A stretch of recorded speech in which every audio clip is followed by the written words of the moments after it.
And Jesus is alive. Put your child here.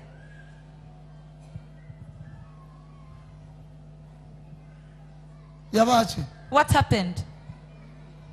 Namzala mulema. Wanchi? Yazalibwa mulema.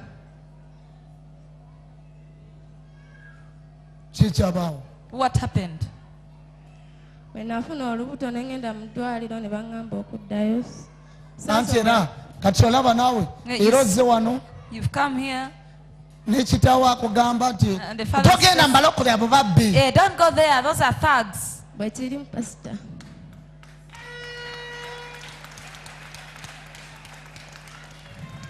Tokaba. Don't cry. Weyongere. Come closer. Tatambula. He does not walk. Akola atya? Atambuza kabina ng'akulira. Muleke. Akola ki? Atambuza kabina. Bakwogerera ki omwana wo ngali bw'ati? What do people say? Bagamba nazaala omulema ne banne tebaagala kuzannya naye kuba tasobola na kusamba mupiira. Gamba nti ayi Yesu. Say, dear Jesus. Lwaki omwana wange? Why is my child ali bw'ati? like this? Lwaki omwana wange? Why is my child ali bw'ati? like this?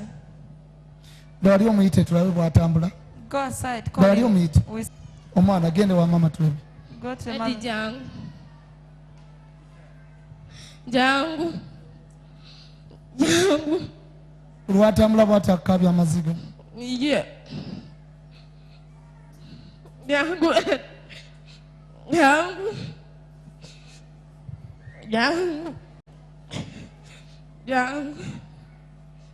Amagulu tegavaayo. Nedda. Omwana yimuka otambule. Stand up and walk. Yimuka otambule. Osubira omwana wo tuyinza muwa nnaku mmeka zayinza okuwonera? How many days do you think your child is going to heal in? Nzikiriza nti ne leero asobola okuwona.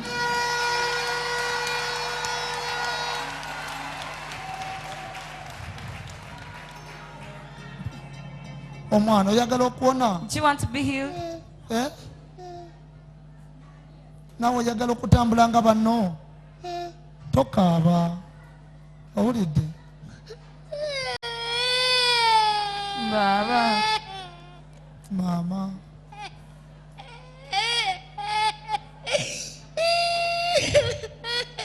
Mama.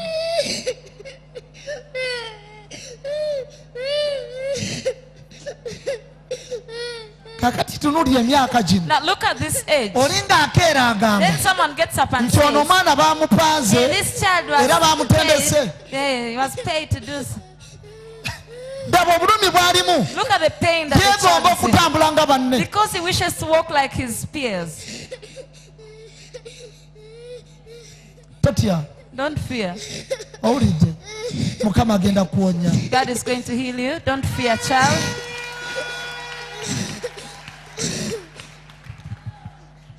Daba amaziga. Kati gwe kero ogambe. Now get up and say nti emyaka gino that this alina age. emyaka emeka? How old is he? N'emyaka 6. Yuno. 6 years.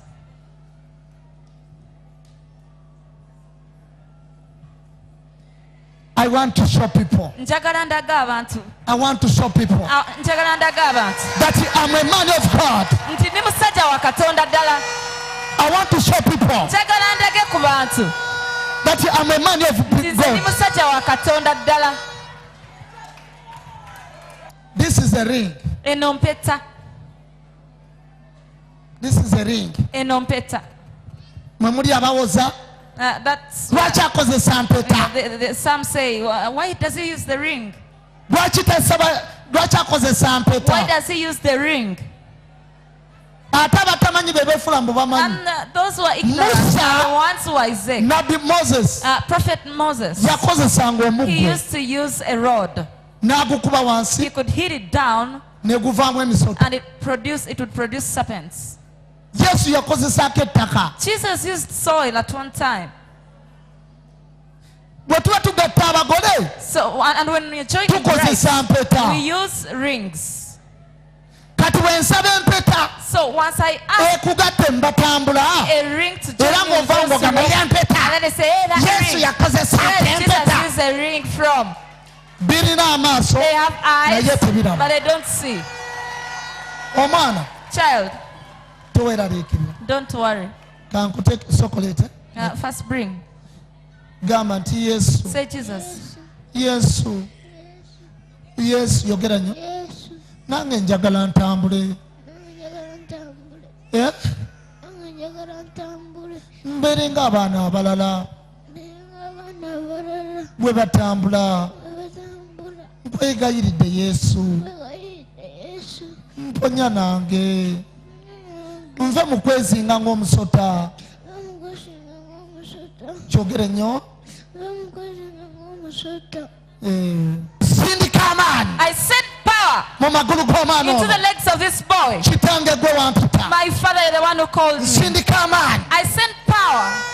ntadde empete wano I put the ring down. njagala amagulu g'omwana I ono want the legs of this child gafune to amaanyi receive power, olunaku lw'olwaleero receive energy today. njagala omwana ono I want this child ave wano live here. nga yeetambuza so he yekka can walk on his nga own. yeetambuza yekka He can walk on his own. sikyagala nkya Not tomorrow, nkyagala lwaleero today. mu linnya lya yesu In the name of Jesus. ono si sitaani si misambe Not devil. kitange mpita linnya lye ayi katonda wange erinnya lya yesu In the name of Jesus. njagala lisikayo amagulu gano nga sikayo I jagago ngo bano pull these legs. nga yitayo I call these legs. nga yitayo I pull these legs. nga yitayo I pull these legs. nga yitayo I pull these legs. nga lagira I command them. nga lagira I command them. nga lagira I command them. nga lagira I command them. nga lagira I command them. nga lagira I command them. nga lagira I command them. be healed Wonyezebwa. be healed Wonyezebwa.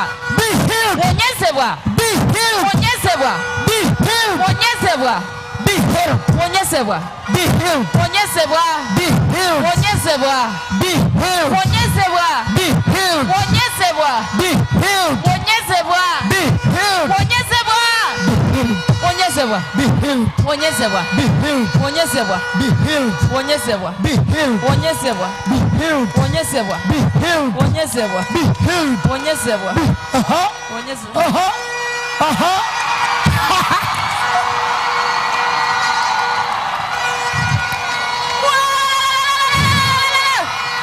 Yimira yimira yimira Yes. yimira Stand up. yimira Stand up. yimira Stand up. yimira Stand up. yimirira aha Stand up. yimirira Stand up. yimirira mu linnya lya yesu yimirira mu linnya lya yesu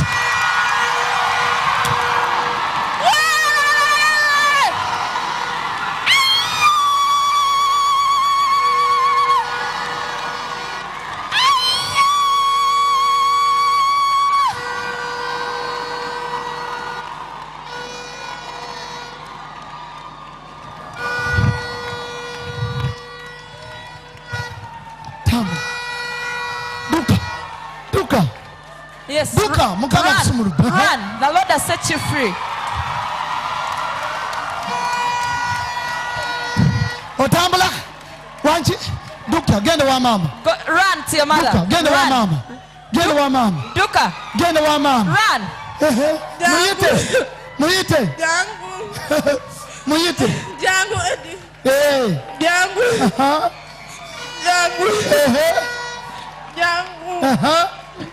Jangu Edi. Jangu. Jangu. tanayiga kutambula bulungi He's going naye agenda kutambulira ddala mu linnya lya yesu even much better. kolera yesu endeleza amaanyi Everything come to Jesus. kolera yesu endeleza amaanyi Everything come to Jesus.